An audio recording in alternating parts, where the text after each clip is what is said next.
Hi, I'm Steve Endo and I'm a Microsoft MVP. Today I'd like to share a few tips to help you save time and work more efficiently in SQL Server Management Studio. The number one recommendation that I have when using SQL Server Management Studio is to use the Object Explorer Details window whenever possible. When you launch Management Studio, you'll often see the Object Explorer pane on the left side of the application. If the Details window is not visible on the right, I recommend that the first thing you do is press F7 to open the Details window. Let's take a look at a few benefits of using the Object Explorer Details window. When you launch Management Studio, if you only see the Object Explorer pane on the left side, press F7 to open the Object Explorer Details window in a new tab. So I'm going to press F7. I recommend using the Object Explorer Details window whenever possible. For example, whenever I want to navigate tables, I can click on this list and quickly type a few characters in order to find the table I'm looking for. So if I want to see the PM tables, I can just type PM1 and it instantly jumps to my PM tables. So that's the first great benefit. If you've ever tried to search on the Object Explorer window, you know that it doesn't work. So here, if I click here, I'll press G, nothing happens. It doesn't jump to the table that I want. So it's much more time consuming to navigate using Object Explorer versus Object Explorer Details. The other nice feature of the Object Explorer Details window is this search box. So another way to find objects is to type all or part of the name in the search box, and you can use wildcards. Press Enter, and it'll find all instances or all objects that have that name. This is particularly helpful if you're looking at stored procedures. As you know, with Dynamics GP, there are a lot of stored procedures, and it's often very tedious to navigate through them. So if I want to find a particular stored procedure, I can just type in the beginning of the name and a wildcard and find all the stored procedures with that similar name. Next, I'd like to share a few tips when you're working in a query window. When you're testing or debugging a SQL script, you'll often see an error message in the bottom of the query window.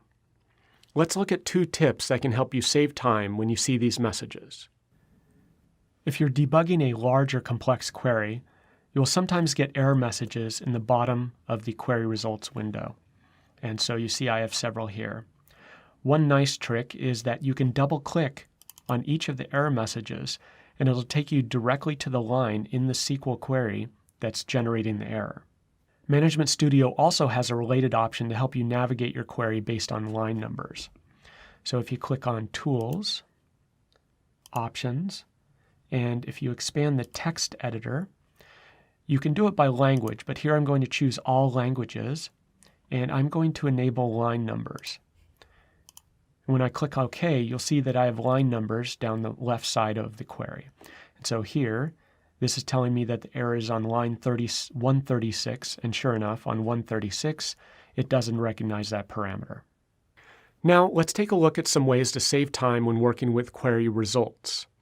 Two of the most popular file formats for saving or sharing query results are Excel and CSV.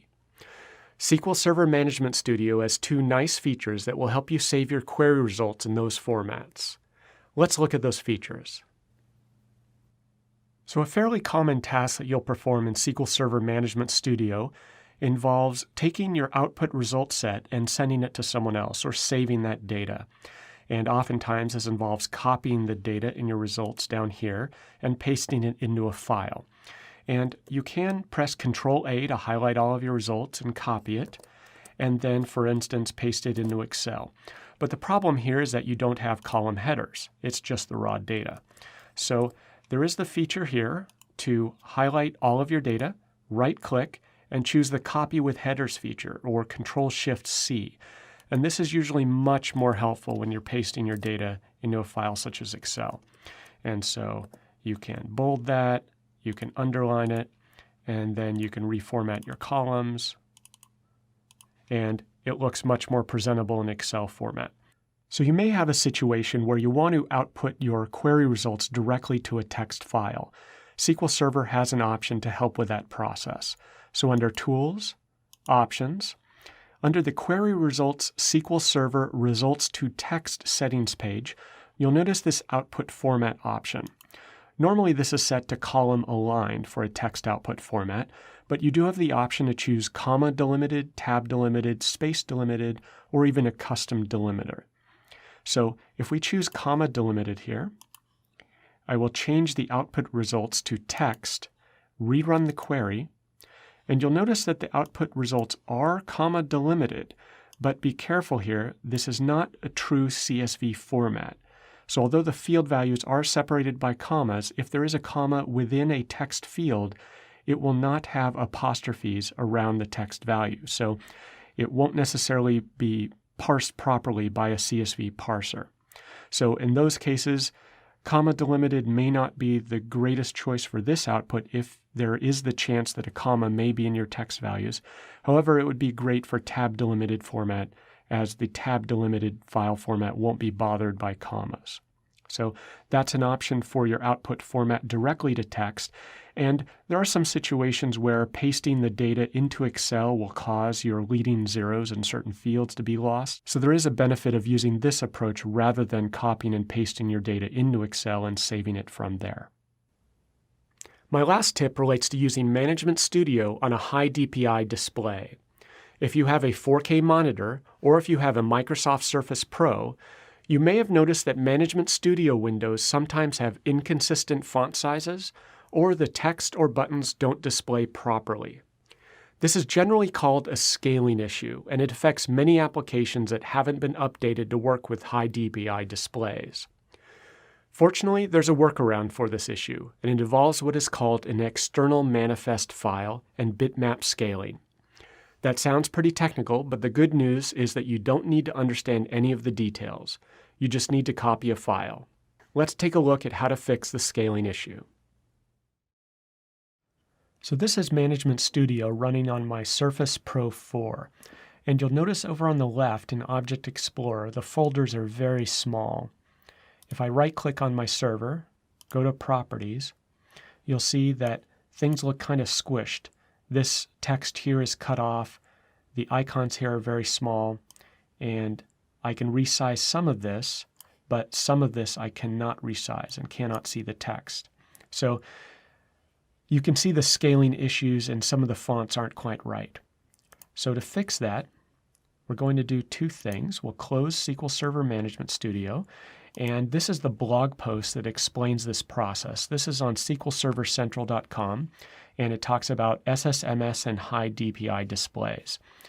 So there are basically just two steps to resolve the problem. The first is to run this registry entry, and it basically just sets one setting in the registry. So you'll need administrative permissions to do that. So I'll double-click on scaling.reg, and it asks if I want to add that to the registry, and I'll say yes.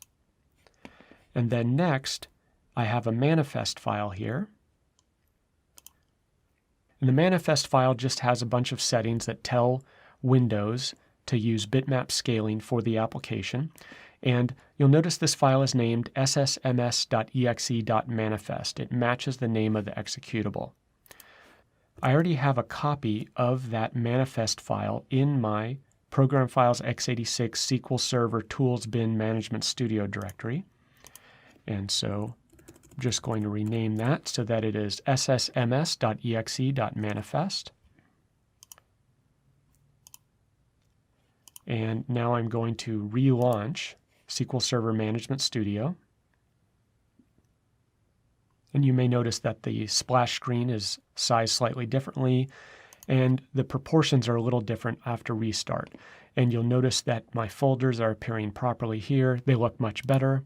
And go to Properties, and you'll see that this window is sized more appropriately. I see my connection information, the text is all readable, and all the proportions look correct. I hope you found these SQL Server Management Studio tips useful. If you like this video, make sure to check out my other videos, my blog, and follow me on Twitter @SteveEndo.